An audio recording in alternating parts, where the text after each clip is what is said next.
person. And what I discovered was that Greenpeace lie and get away with it. And it's okay because the media will never say that they lie. And the other story, and I think that's kind of, I was thinking about this recently, sometimes people say that one of the problems in business is if you don't know what business you're in. And I realized just the other day what business my husband and I are in. We're in the business of telling stories that no one else will tell. That's actually what we do for a living. And thank God we're able to keep going. But for me it was an extraordinary discovery. You know, that I interviewed women from Greenpeace. I interviewed them. And they just made stuff up. They just made stuff up. And they told that stuff to the BBC and to the New York Times. It was reported. Just like it was true. Just like Josh Fox. He was nominated for an Oscar. That guy was nominated for an Oscar for the film Gasland. Just make stuff up. Just make it up. A lot of people nowadays think that journalism is going and interviewing people, and whatever they say, just report that. Just leave it. Don't investigate it. Weapons-grade uranium in the water supply in Pennsylvania. That's been reported all over the world. You know, so journalists have stopped doing journalism. They don't report things that just don't agree with them anymore. The biggest scandal today in America, I think the most scandalous news story today in America, is being ignored by all of the networks. Kermit Gosnell, who is on trial in Philadelphia for cutting the necks of babies with the scissors. He's accused of first-degree murder of 7 babies and an adult woman. Have you seen it on NBC? CBC? Have you seen it on CNN? Have you seen his face? This is where you live. So this is what I do for a living. We went to Dimmock, Pennsylvania, and we knocked on doors and asked people, is there a problem with your water? And we found 11 litigants who said there was. But we kept on knocking on doors, and we met the 1,500 people who live there who said, there's nothing wrong with our water. Our water has always had methane in it. You know, my grandparents talked about it. We lit the water here forever. And you know what percentage that is? That's less than 1%. It's less than 1% of the Dimmock population who say there's a problem with the water.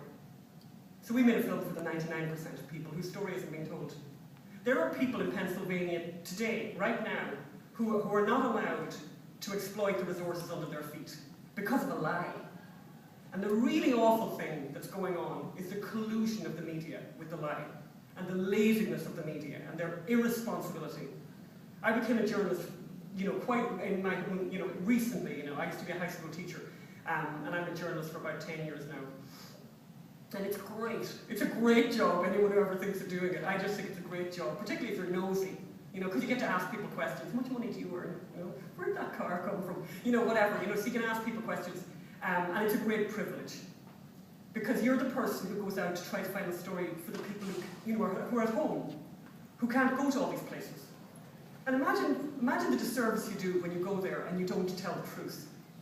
And imagine how awful it is for the people who live in Dimmock, Pennsylvania, who watch the TV and hear this stuff about their town that's just made up. You know, I'm not going to say too much because I think the questions probably would be, I think a Q&A is probably a better idea. I do have presentations, I can talk about all kinds of things. But this is kind of what we've done for a number of years, is particularly focus on environmental issues and environmental scares. And I imagine, you know, living in California, as I live in California now, obviously, the home of the environmental scare. I imagine there might be some questions here. So I'm like, just shout it out there. We'll all hear you. I think the room is good with acoustics. Shout it out. I know there's something about writing on paper, but shout it out. Yeah? I was interested you made a connection with coming from Russia, because I grew up in Britain in the 70s and early 80s, and we had a couple of serious problems over there. One was trade unions, Art Startle, the mine union, and then Robinson, who ran the car manufacturing union. And we later discovered after the Soviet Union disintegrated that in fact the union came back and financed by Moscow. Correct. As an attempt, a successful attempt to ruin the British economy. Correct. And they had also done it, by the way, with nuclear power. The Russians funded the anti-nuclear power movement. That's well known. That's all documented. So the idea that they wouldn't be funding the anti-gas people here doesn't make sense. You know, I mean, it's logical. They're not stupid. You know, and by the way, these are people who are capable of poisoning one of their own citizens in London with whatever, plutonium-6 or whatever. You know, it's like really scary. The guy died of, you know, a harrowing deaths of radiation. I mean, this is who these people are. And you understand, I mean, I don't know if we sort of said that, but Gazprom, it's all about Gazprom. The whole of Russia is based on Gazprom. And Gazprom sells 25% of the natural gas used in Western Europe, in Western Europe, comes from Russia. So it represents 10% of Russian GDP. That's big money. It's game-changing. If something changes with that, it's the end of Putin. And Putin doesn't like the idea of an end to Putin at all. Any other questions? Thank you. Yes?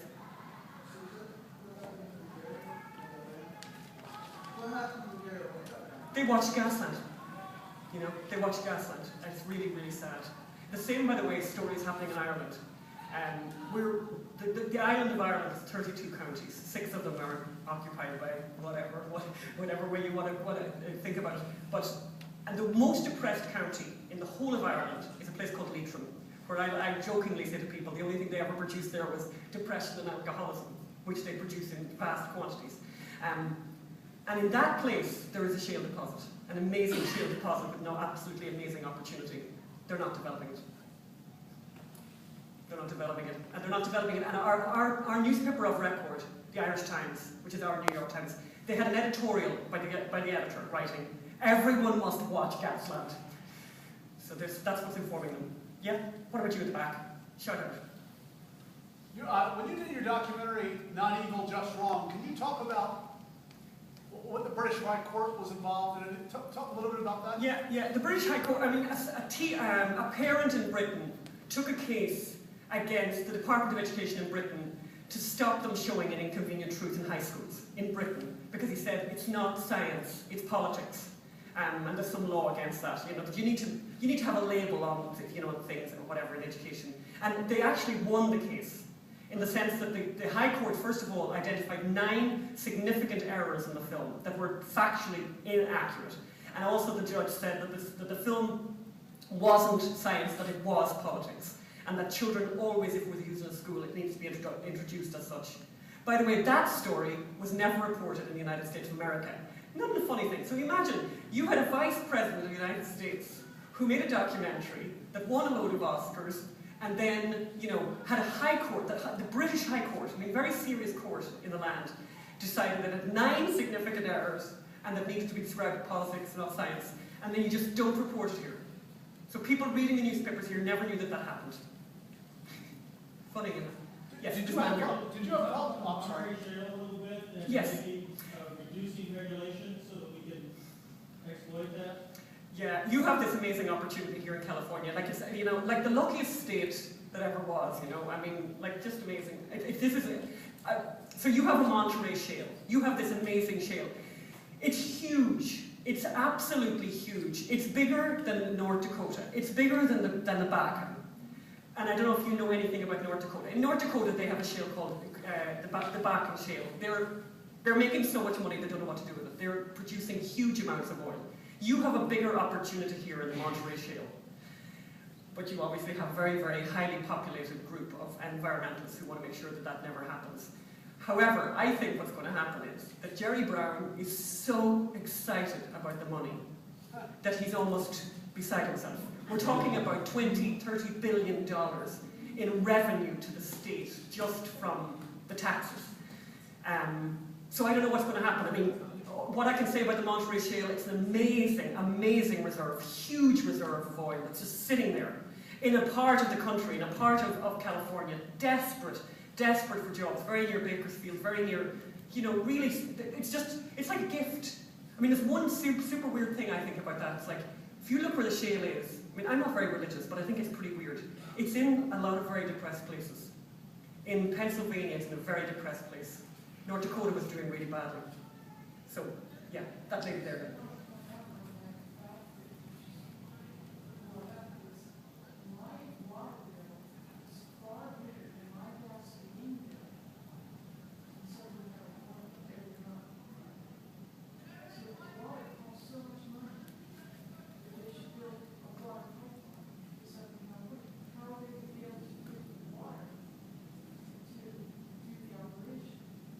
How are they going to pay for, I'm not sure I understand that.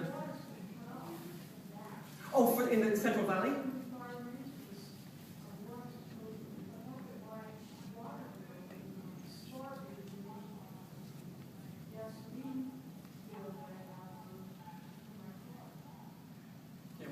wrong with California. Yeah.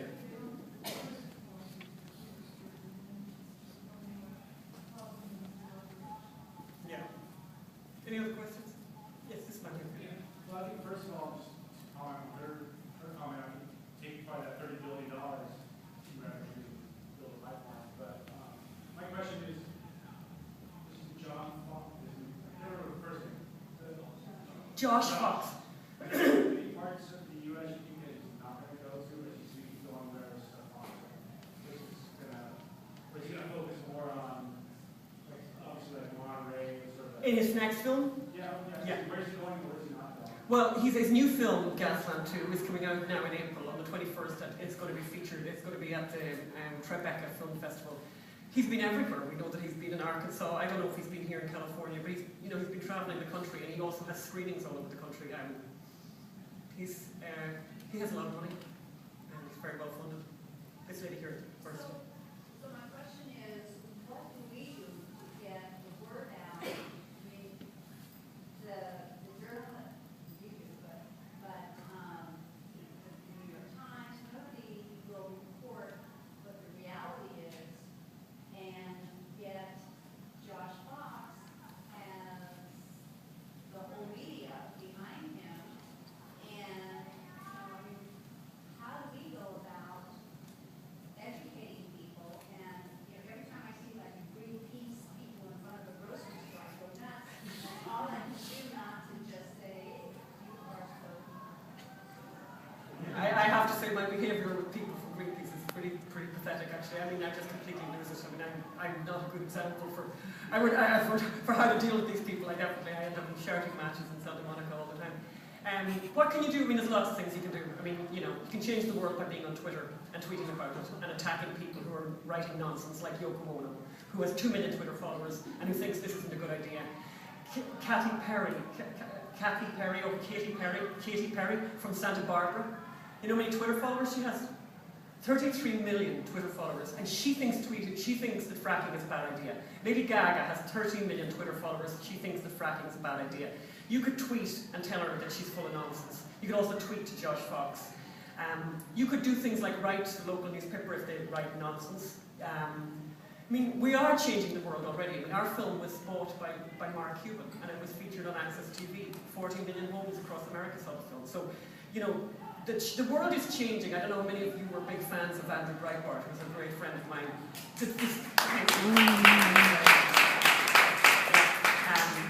And Andrew, the thing has changed. The world has changed. They don't own everything anymore. They don't own the stories. But we have to keep after them. Like this, as I said, the Kermit Gosnell thing is driving me completely nuts. You've got to write about it. You've got to tweet about it. You've got to write to the local newspaper, say, why is that face of that man not on the front page of every newspaper in America? It would be. I mean, you know who's on the front page of newspapers? This woman who killed her boyfriend. I mean, what's her name? Arias. Jodi Arias. It's like, girl kills her boyfriend. I just don't know I don't know how that's such a big story. It does, unfortunately, boys, happen. You be careful out there.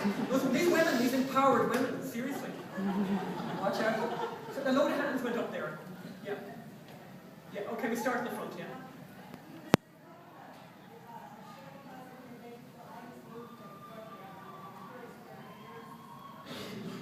I can't describe it to you, but look at the map, you'll find it. It's basically a central part of California. It's called the Monterey Shale. It's huge. About 65 miles from Bakersfield. North. Well, it's a pity, actually, if you had any land. Hang on to that land. I mean, that man there. Yeah. My understanding is natural gas used in cars is half the emissions and same performance and a lot less costly than electric cars, both in to build an electric car and to replace a battery and things like that. Why is gas in these vehicles and the automobile wealthy and used for cars? There's a lot of talk about it. There's an awful lot of talk about it, and I suppose one of the big fears people have is combustion, It's kind of people thinking, But it's happening. oh, I know, but people are worried about explosions and stuff like that, because people think, I have natural gas in the car, what if the car went on fire? I think there's some technical issues with it, but I think trust me, the natural gas industry are looking at that stuff big time. A lot of cars are already used, though. I mean, they're used well for their transition. Yeah, the problem is infrastructure. It's a bit like the challenge facing the electric car. By the way, the electric car is such a nonsense. Electric cars are run by coal. You know, it's like who thinks that's a great idea? Yes.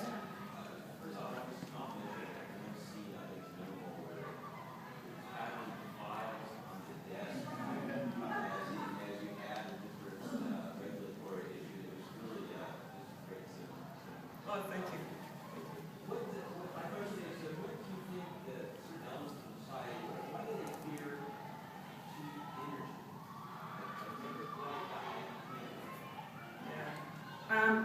I think, you know, I often say about environmentalists, because obviously people ask me about their motivation all the time, and I think it's never, ever about what they say it's about, first of all. So they say they have problems, you know, they say things are bad, like CO2 emissions. It's not about CO2 emissions, and you can easily scratch the surface and work that one out. It's not. Because if it was, then they'd be in favour of hydroelectric power, and they don't like hydroelectric power. So it's not about CO2 emissions. They say they don't like CO2, you know, they don't want CO2 emissions, but they don't like nuclear. So they don't like things that work. They say they like renewable energy, but look at the renewable energy that works. Hydroelectric works and wood works. They never mention wood as a renewable resource, which I think is just bizarre. And you know what it is? It's that they don't actually know that trees grow. They don't know that trees grow. I mean, that's the reason that wood is renewable. They grow.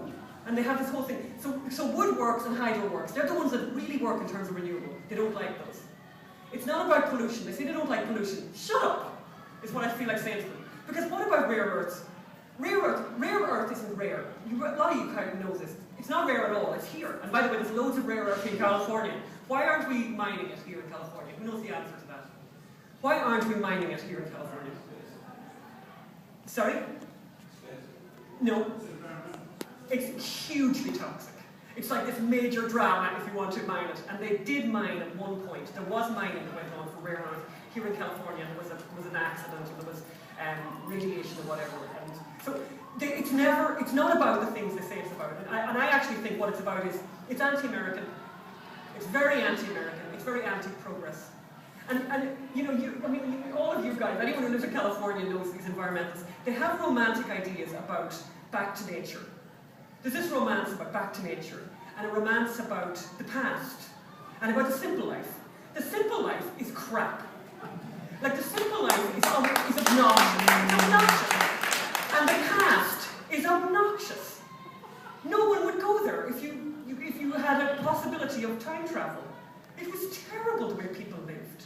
And living close to nature is appalling. It's absolutely appalling. Anyone who's tried it, it's obnoxious. The rainforest is an obnoxious place to live. It's all creepy crawlies all the time, and everyone's sick all the time. Even the people who live there. And by the way, if you interview them and ask them where they'd like to live, they all want to move to Connecticut. You know, the truth is, no one wants to live like that. So they have this romantic notion, you know, and it's, you know, these people who write these books about off the grid, you know, I'm coming off the grid. Oh, shut up! Because they only do it as a holiday. They do this, a guy wrote a book, I'm sure he's spoken on this campus. A guy wrote a book, and I can't think of the name of it, but it's like called Off the Grid or something, and he's in New York, and he lived in an apartment with his wife, and they went off the grid for a year, and he wrote a book about it. He's making a fortune, by the way. He gets $20,000 to speak on campuses. I really need to raise my rates. And he wrote this book. My point is, why didn't you do it permanently?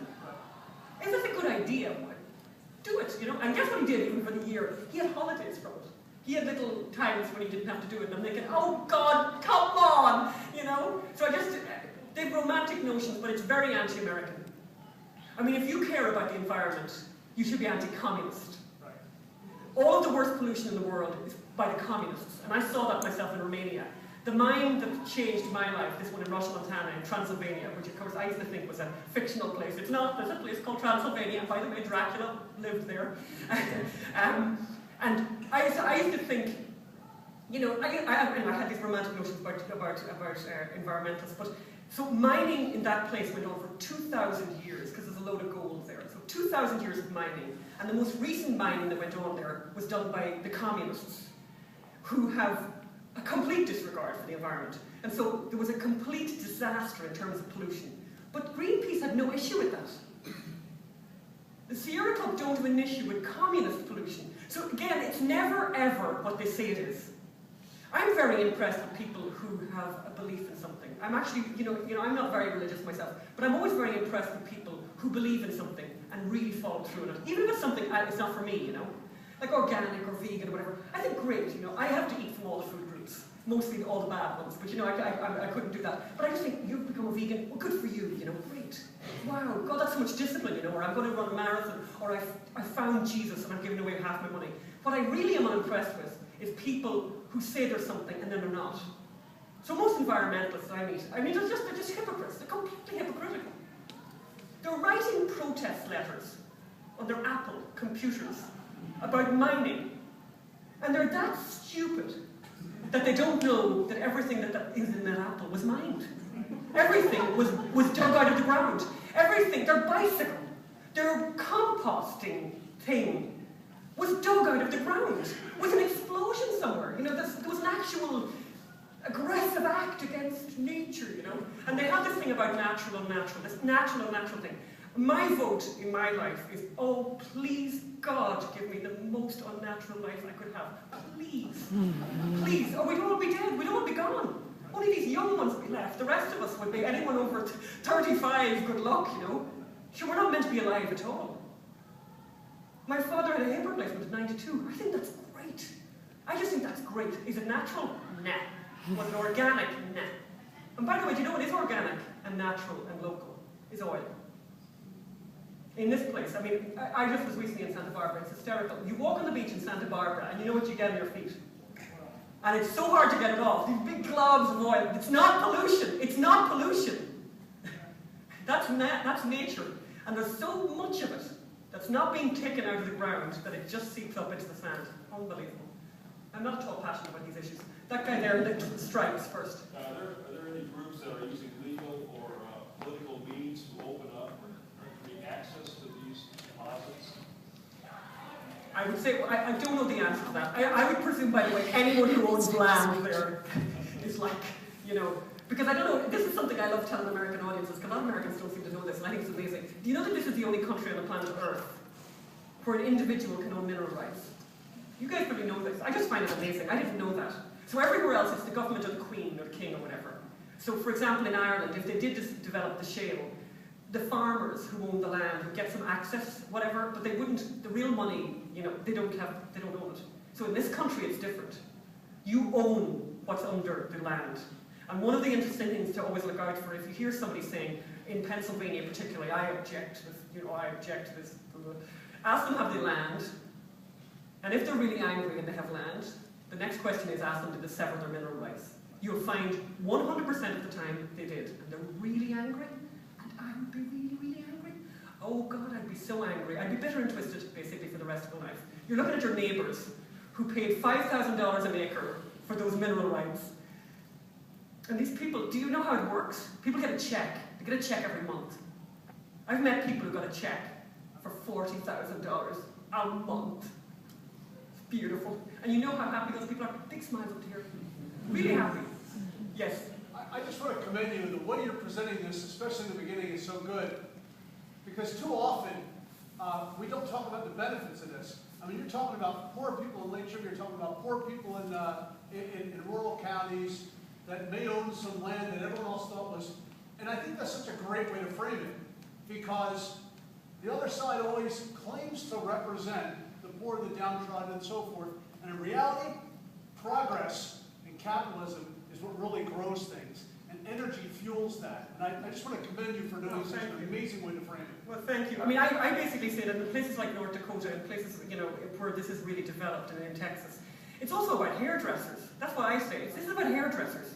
You know, it's not, you don't have to own land. The hairdresser is taking on more staff. She's getting rid of all the crap equipment that she never replaced for years. And she's charging more for the perms and everything, because everyone has more money, and if you have more money, you're saying things like, I should really get something done with this hair. You know, so, you know, it's amazing, and it's incredible to go to those towns in Pennsylvania and see how happy people are. You know, aren't our farmers gorgeous? Aren't they gorgeous? And the guy crying. I mean, that's something I didn't know about America, that people own land in America for 7 generations. 7 generations.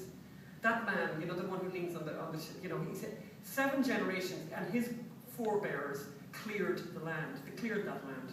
You think he doesn't care about the land? I mean, it's such nonsense. It's such utter nonsense. Environmentalists own this thing about they care about the land. No, farmers care about the land. They're living off the land, you know. And the idea, anyway, any other questions? Any other thoughts? Yes?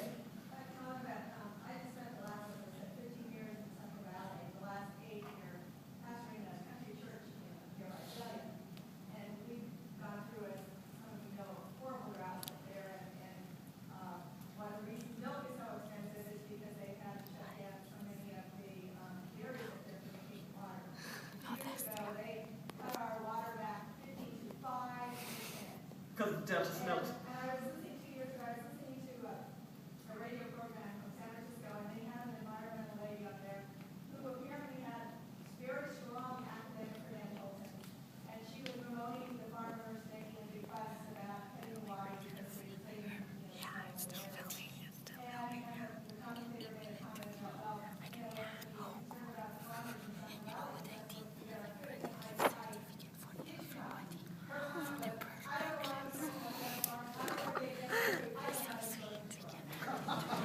For you, because it's a part of nature, pearls. Just this complimentary pearl necklaces for everybody because I feel in the ocean is open. And if you have go on, gift shout it of out.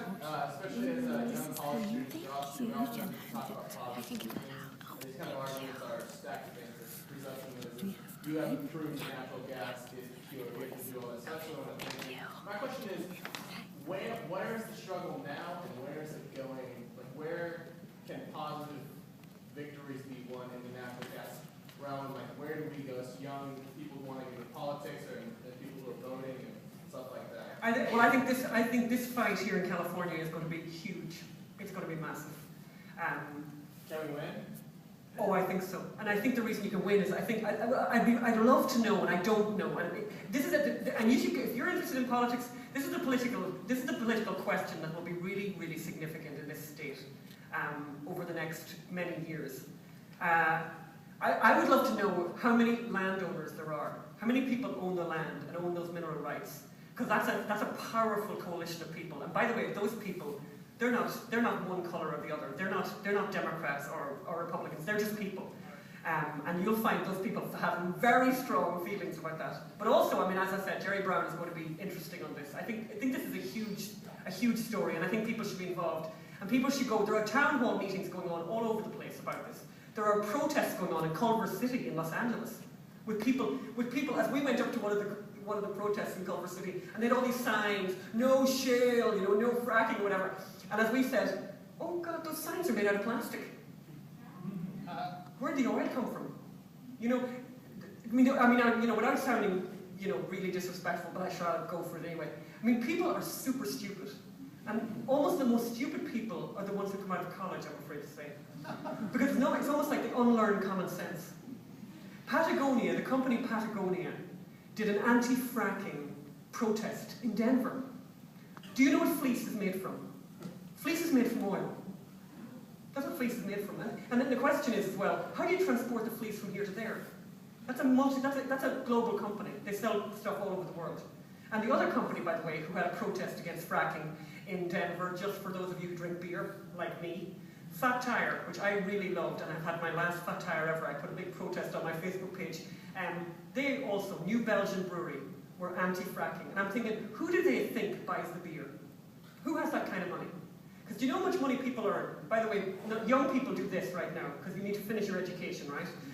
But if you have a high school education, you can go to North Dakota right now and earn $75,000. Doing anything. Being a roughneck.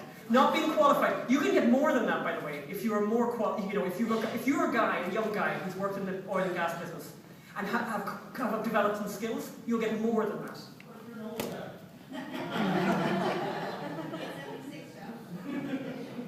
I am telling you, there are incredible jobs up there. I've met people who've gone up there, I know a guy who went up there, he started selling burritos in gas stations.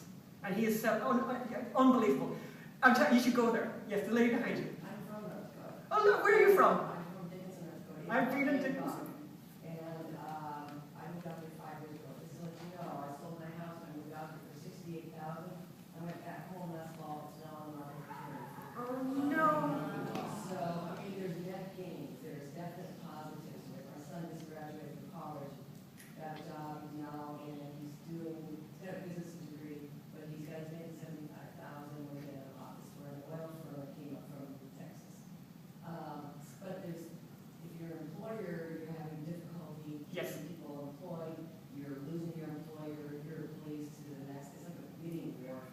McDonald's are giving people a $10,000 signing bonus when they just take on the job. In McDonald's up there in North Dakota. And by the way, in Williston, that's good for you. Well, you know, I just love North Dakota. I mean, I just have such a blast up there. But in Williston, you know, there's a train that comes into Williston, and it's kind of, I find it really inspiring. You know, the train arrives every day in Williston. Today, every day it arrives, and men get off.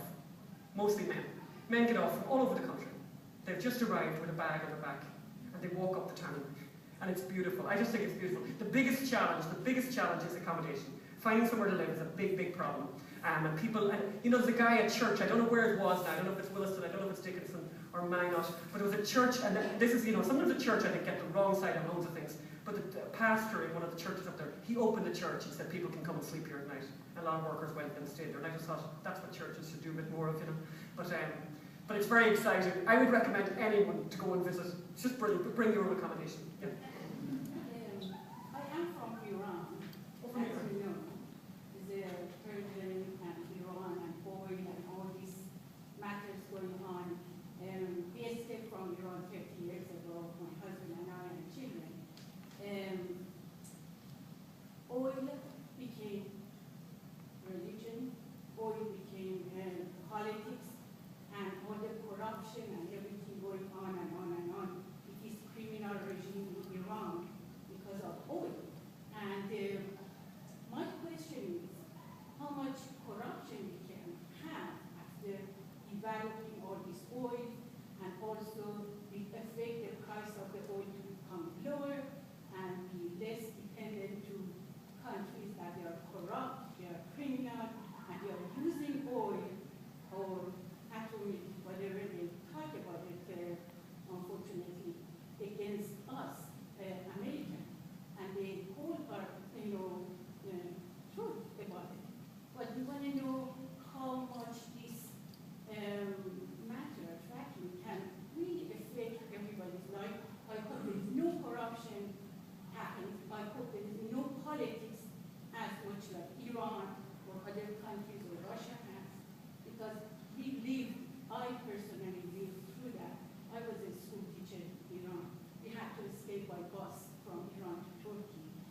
We are Muslim, you know. We had to escape from Muslim country, they claimed Islam and Muslim, but they were all lying, and there's still billions and billions of the dollars going out of Iran, people in Iran becoming poorer and poorer, and more need just bread to eat at that much oil under their feet.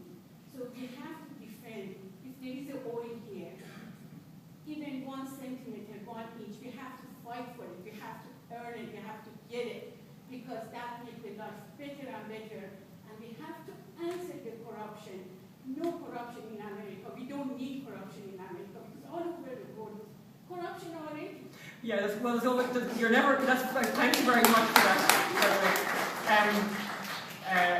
You know, human beings are venal, you know, we do bad things sometimes, you know. However, in this country, there are a lot of watchdogs, you know. If you break the law, you know, it's very serious. And publicly trading companies, like the large oil and gas companies in this country, everyone's watching them, everyone's on their tail.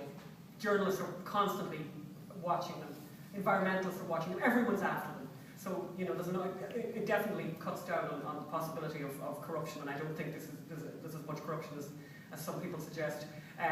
But I think your point is very well made. And here's the promise that fracking is for America is not energy independence. That's something I don't think anyone should wish for. No one should wish for that. You trade. You know, we trade back and forth, and that's a good thing. But energy security, just a huge thing. This guarantees energy security in the United States going forward. It's an incredible thing. It's amazing. Yes. Has Frack Nation been able to gain enough exposure to be able to combat gasland, the lies of gasland? Is it making an inroad in that? You know, it's a good question. I mean, we got a very, very good review in the New York Times. We got a very good review in Variety. We've been actually critically quite well received, which is bizarre. I think getting on television was a big, big thing. And you know, when Gasland, when Josh Fox came out with this thing about the breast cancer scare in the Barnett Shale, we investigated that. We obviously, you know, followed up on that story. We actually believe that his film was meant to come out. Gasland 2 was supposed to come out in 2012, and they postponed it. And we believe very strenuously that it was because of what we did, because he basically had to go back and re-edit because the breast cancer thing, he couldn't leave it in. I mean, you just can't do that, you know. You can't lie to that extent and hope to get away with it. And I think HBO got scared too. I mean, we have been relentlessly pursuing these people. Also, Promised Land, the film that was made by Matt Damon, another anti-fracking film. You know, we kind of quite aggressively went after that as well. And we think that because of that, Matt Damon stopped saying it was an anti-fracking film. He said it was a film about democracy. And the film didn't do well at all. I mean, I think if he'd actually come out and said it was an anti-fracking film, he'd have done quite well. So we are. It's not easy though. I mean, we are competing against a multi-billion-dollar anti-fracking industry. It's multi-billion-dollar. They have more money than God. They're huge money. The Tides Foundation out of San Francisco. They have unnatural resources. Josh Fox has buses going around the place. He does these workshops teaching people how to be agitators. They have incredible money, amazing money. Yes, it's Lydia. Is there documentation that I can refer to when I'm arguing with my friends who are on the other side of this about the Russian connection? No. I mean, you know, and I've been criticized. We've been criticized for even putting it in the film. I think it's worth putting in, but we can't prove it. All you can say is that it doesn't make sense that they wouldn't. Yeah. And they're certainly capable of that type of activity. Yes, that's all very well documented. And the nuclear power thing, that's all very well documented. Yeah. Yes.